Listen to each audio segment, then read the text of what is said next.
Hi, it's Shelly.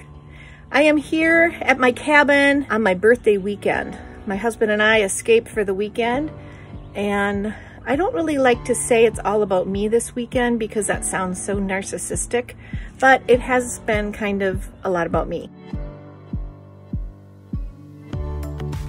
We have been paddleboarding and kayaking, which are my two favorite things to do. My husband brought up my favorite musical, My Fair Lady. That's what we've been watching in the evening. He's working on a project for me.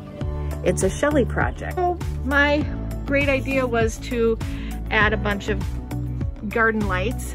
So the project for this weekend is really about saving money, but it's also about fun. Our back deck, which you can see right here, we had a few failures with this lighting project. My daughter and I did.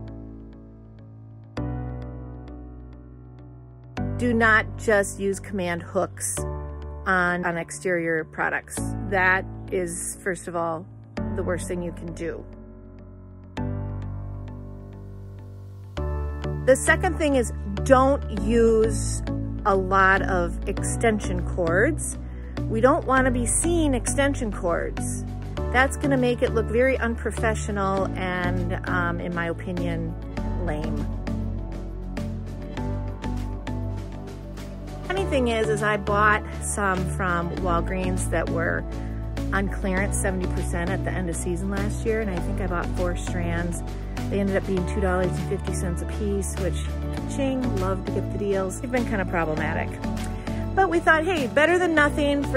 For 10 bucks, we can get 4 strands of garden lights out here. So my daughter and I, there's very few projects we can do up at the cabin because a lot of things involve men using big machinery and muscles.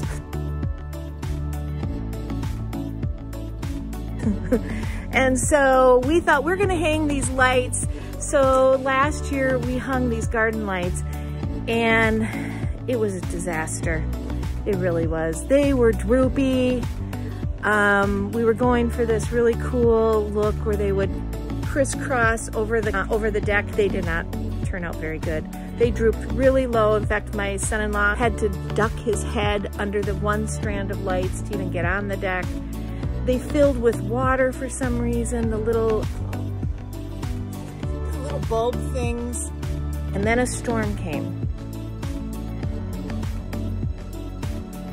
And the storm pulled down the lights. The light bulbs that had glass instead of plastic, many of them broke. Glass shards all over the place. My wonderful husband, as part of my birthday weekend, said he would help get these lights put up so we have more professional looking light situation. Can you describe to us what is the proper technique for hanging garden lights? Sure. Determine where you're going to hang them. Connect the lights to make sure that they actually work. Next step is to actually start the hanging process, hanging it underneath our rail. So what we did, we have, if you look close here, each of the strands has a hanging eye. And so which is a good idea to hang those with is what's called a cup hook. Can you see that?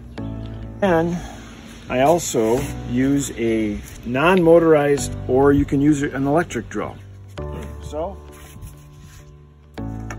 I get the right height, I make it taut, pop in my drill and I give it a couple turns, back it out. All right, then I take my cup hook and I screw it in so that it's flush and that the hook is actually up. And then I take that and I pull it over. Voila. See how easy this is? Once you get a system going, it goes pretty fast. One more thing that's real important when you're looking at hanging these garden lights, remove all the balls, because while you're hanging it and trying to move it around, they could break, and then it's a problem. I experienced that, that's why I know. Now that we're ready to put those on, I'll show you how easy that is. Put it over like that and just pop it right on.